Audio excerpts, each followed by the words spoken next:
Hi, everyone. Welcome to Tuesday Talk, Shine Your Light. Shari Hembry here, author of Journey of the Lightworker. I have a very fun and inspiring guest today, Dawn Maslar-Biggie. Dawn and I met at a local workshop given by a mutual friend, and we quickly connected. An unusual mix of scientist and love expert, I adore her amazing, helpful books about relationships. I'd love to share a little bit about Dawn's background. Dawn is an international selling author of several books. The Broken Picker Fixer, which was re-released from Heartbreak to Heart's Desire, and also my favorite, Men Chase, Women Choose, the Neuroscience of Meeting, Dating, Losing Your Mind, and Find True Love. She is a two-time TEDx speaker with the popular How Your Brain Falls in Love. She is an adjunct biology professor and founder of Biggie Bioscience, the developer of the first instant testosterone test for men. I'm super excited to hear what she has to say today. Welcome, Dawn. How are you doing? I'm doing great. Thank you for having me. Oh, my pleasure. I think this is going to be a fun topic today. I'm very excited. And I would love for you to maybe start off by telling the audience just a little bit about your background, maybe where you were born, where did you grow up, and if you have an obstacle in life that you've overcome and would like to share that would be terrific. Okay. Well, I was born in Maryland, okay, and then we moved up to New Jersey, New York, and then I came back down to Maryland, where I ended up going to school. I got my degrees at University of Maryland. Sorry. That's okay. Of course, nothing ever happens at my house until I get onto a call. Yep, it's like children. I'm trying. I'm so sorry about that.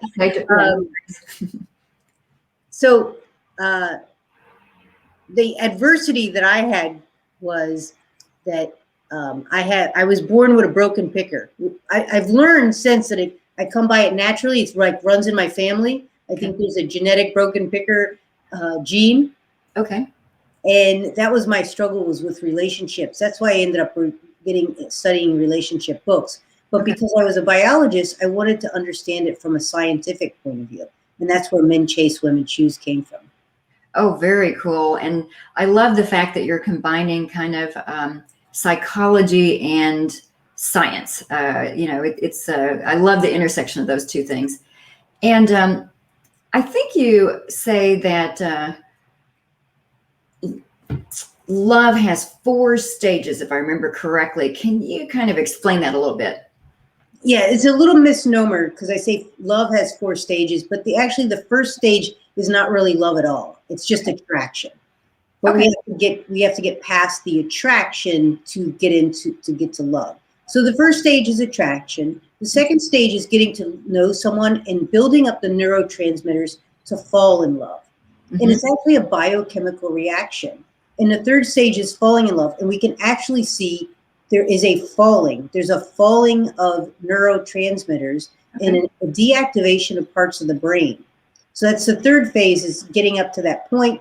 And then, that's the second phase, is getting up to that point. The third phase is actually falling in love, where we see all this crazy stuff. We have deactivation of the prefrontal cortex. We have a drop in the serotonin level. We have a bunch of things that are going on, and that only lasts for about 2 years. Okay.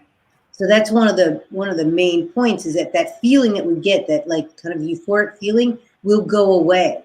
And then we move into long-term love.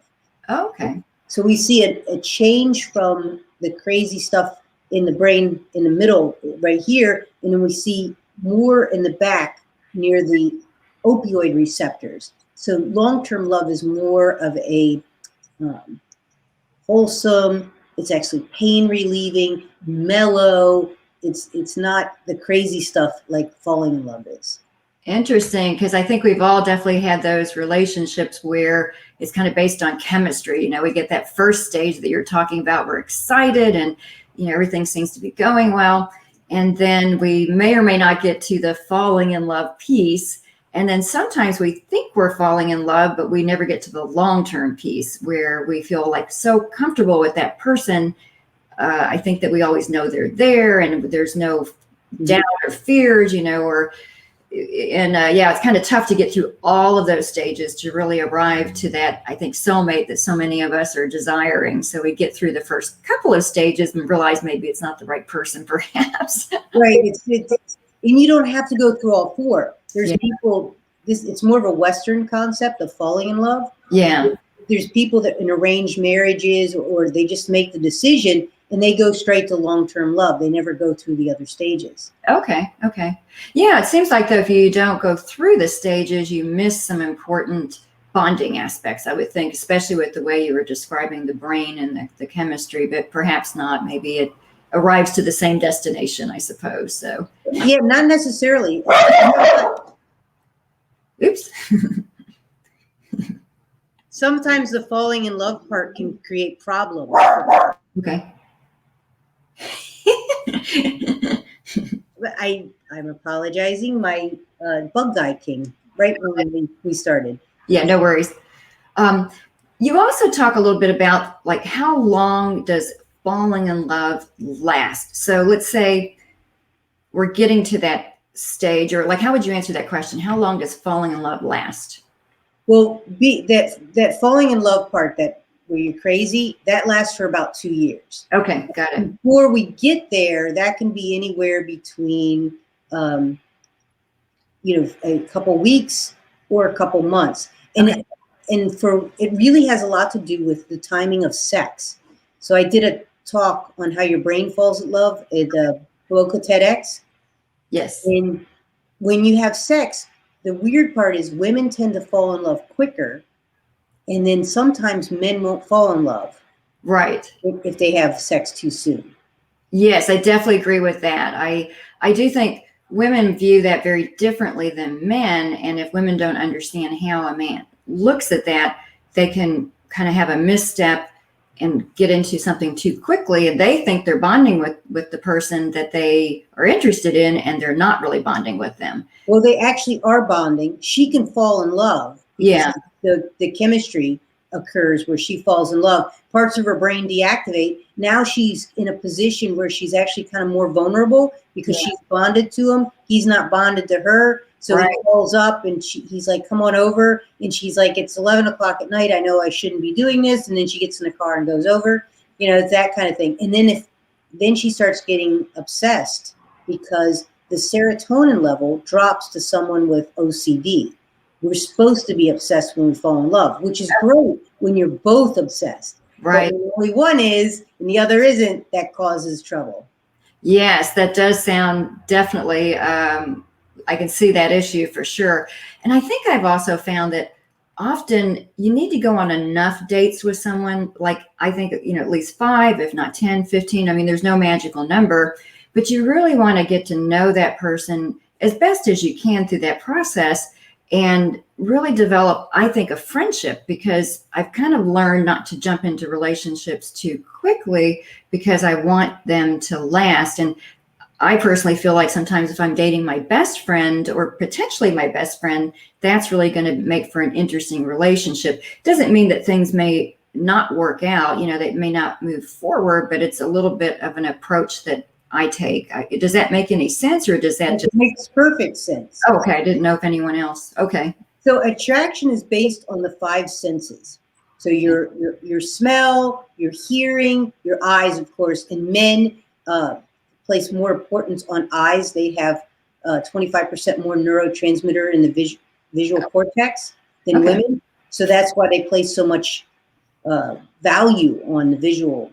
Okay. But females, we place more value on the feel, the senses. So we have our nose checks for something called MHC, which it's based on the immune system. So we're more attracted to somebody of the opposite immune system. So genetically different, which makes sense because if we have children, they would give them a better complement of immune cells and make them more likely to be healthy. Yeah, that's fascinating. But yes, I've kind of learned on my own just that if I approach it, you've got that initial chemistry piece that is exciting, but I like to make sure I go through enough steps with someone that that I feel like they could potentially be my best friend. Because looking at my life, we all have amazing friends in our life, but ultimately for a soulmate, you hope that maybe that's going to be your best friend, perhaps. So, right. Well, what I was going to say after is that the attraction is like just the senses, but what you really need to do is engage the brain, and that's what you're talking about. You engage the brain and make sure that you have enough things that are in common, that it's going to take to last a long term, and that's critical. So you already knew this intuitively, but the research pans out exactly what you're saying.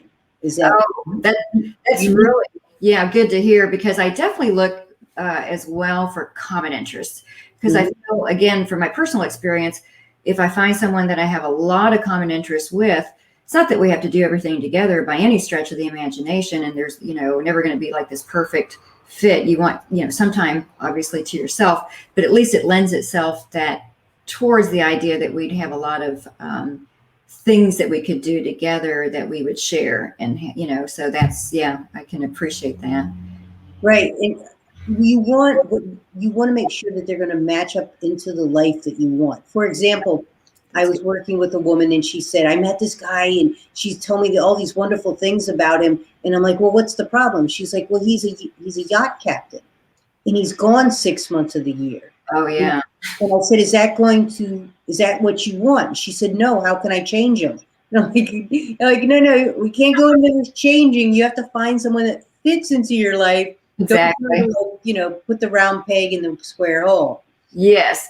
And I think all of us have learned, hopefully, that the worst thing you can do is try to change someone, because that's setting a really wrong expectation. It'd be like someone trying to change you. You've got to be authentically who you are, and someone has to accept you. And you don't have to be perfect by any stretch of the imagination. But again, trying to change someone, minor tweaks are okay, but big changes not going to happen. So I think that's a good point in relationships when you're looking, as you said, being a picker. Exactly. And you talk a little bit about that meditation is so important for women who are looking for love and to stay in love. And I love meditation. So tell me a little bit more about that idea. Okay, well, there's two different phases. The one that's looking for love, and then there's one that's staying in love. Okay. So each of them are based on the amygdala.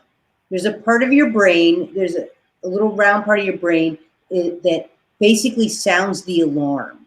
Okay. That it creates anxiety, that something's wrong. Oh, yeah.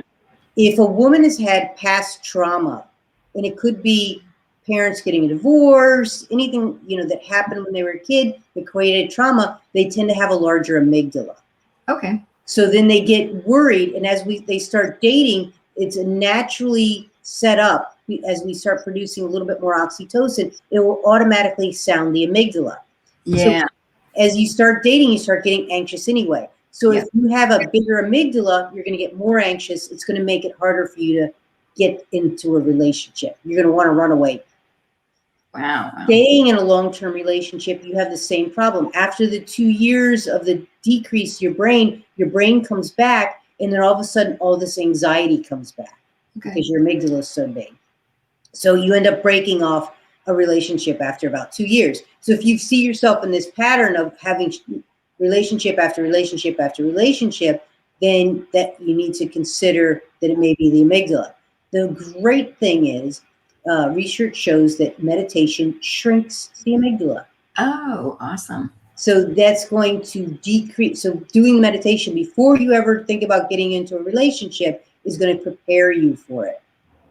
Wow, that really resonates with me, because I found that when I meditate every morning and set my intention for the day and try to really get into my heart and not into any anxiety about, how much I have to do in a day sometimes, that, and then, like you said, really meditating to feel love in my heart, just for no reason, just to be part of my day. I think it does keep us more in the now instead of getting into our past incidents, history, or, whatever may be kind of like haunting us that we bring into the present moment that has nothing to do with the person that we're attempting to build a relationship with.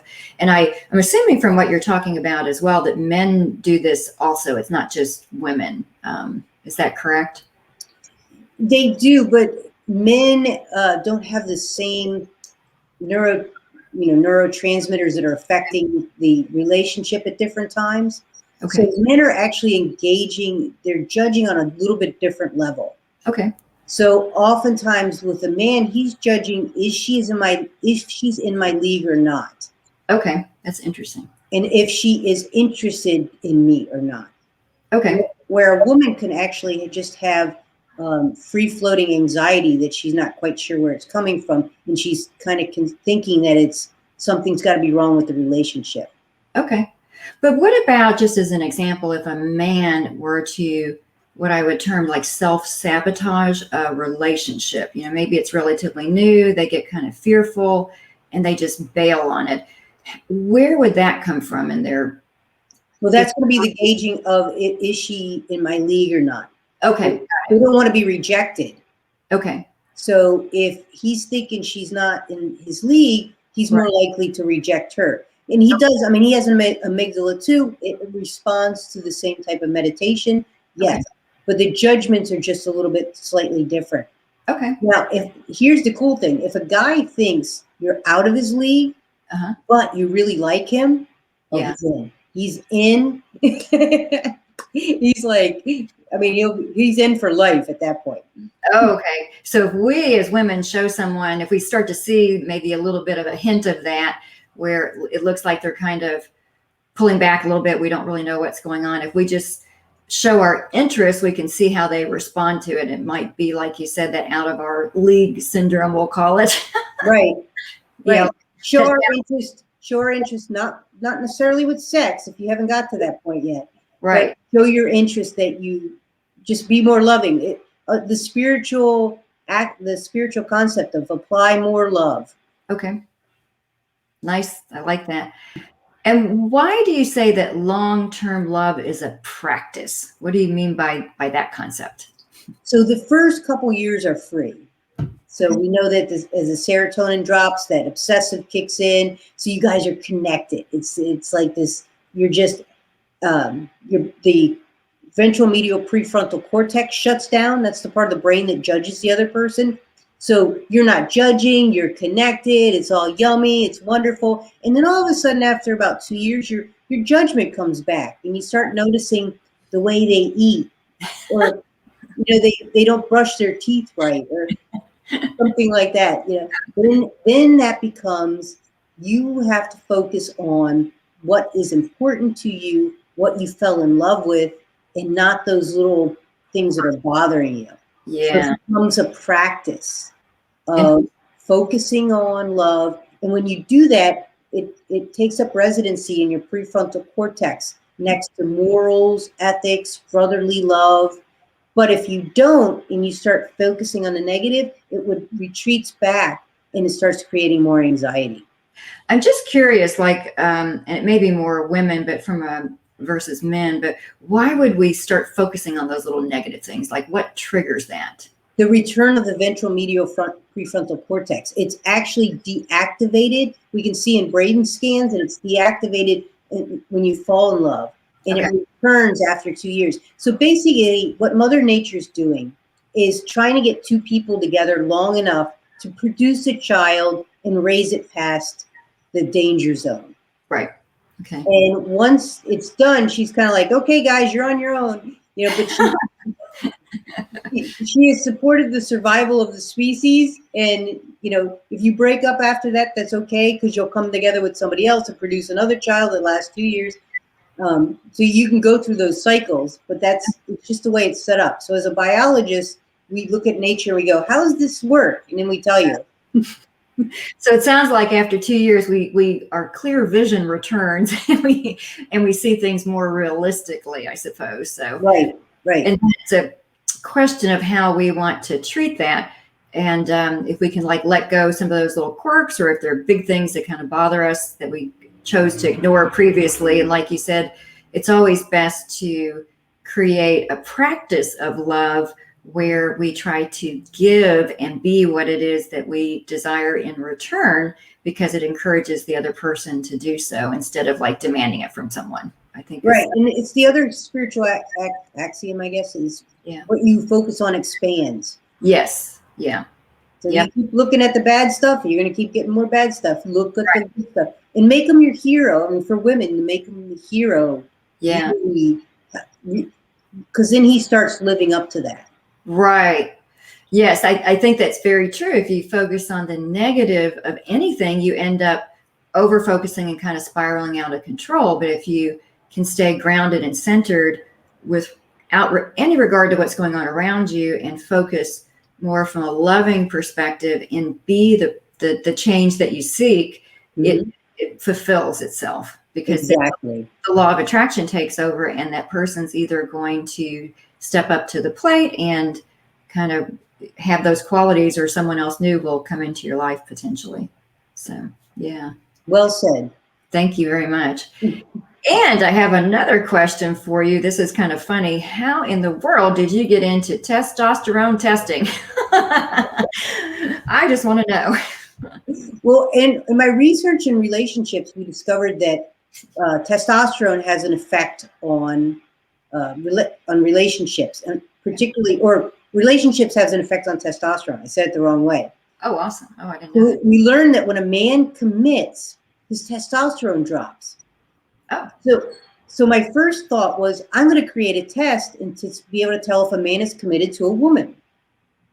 So that's what I started to work on. I started patenting that idea and started working with developers. And then I realized after I did some marketing that a lot of people don't like that idea, particularly men. So we pivoted and we went into general testosterone testing, because a lot of men want to know what their testosterone level are. Yeah. For fertility, for older men, for sports. There's a lot of applications for it. So that's how we ended up getting into creating a testosterone test, a saliva testosterone test for men. Oh, very interesting. I didn't even know you could do something that simple with just saliva. That's pretty fascinating. So, yeah. Yes. And is that going well for you? Well, we're still in development. I'm in the fundraising part. So I have a developer. I have everybody in position. Now I just need to add more cash to the mix. Okay, good. Well, hopefully there's a investor out there that's watching your broadcast today. Will help you with that. I think that's exactly, yeah. Yeah, it sounds like a very fast, simple test, and like you said, there's a lot of applications for that. So absolutely. Well, I have very much enjoyed having you as a guest today. I think it was a fun topic. I am going to flash your website there. Is that the best way for folks to get in touch with you if they'd like to buy your book or learn more about your services? Probably Facebook at this point. My website has been glitchy on me. Okay. So I was hoping to get it up going, but it's more like dawnmaslar.com or /blog or something. I haven't been able to switch it over. Okay. Okay. Yeah. We've all definitely had glitches in our website. Me too, you know, but I'll leave that up, and folks can take a note of that. And then obviously you're on my Facebook, so and LinkedIn and some other areas. So folks can definitely connect with Dawn there. And is your book on Amazon and Barnes and Noble, your books? Absolutely. Oh, good, good. So yes, if you want to check out some great dating advice, definitely check out Dawn's books. And then I'm going to flash my website. If you would like to check out my novel, Journey of the Lightworker, please see my website, shariahembry.com. I have links to Amazon and Barnes & Noble. I think it's discounted on Amazon, about 25% off for the paperback, and I believe for the ebook. I do have a hardbound as well. If you sign up for my monthly newsletter, I will send to you 3 free meditations. And thank you, Dawn, again for being a guest today. It was a fun topic that we talked about. Thank you so much for having me. I enjoyed it. Oh, my pleasure. And everyone, please remember to shine your light out in the world this week, because we need you. Namaste. Namaste. Thank you.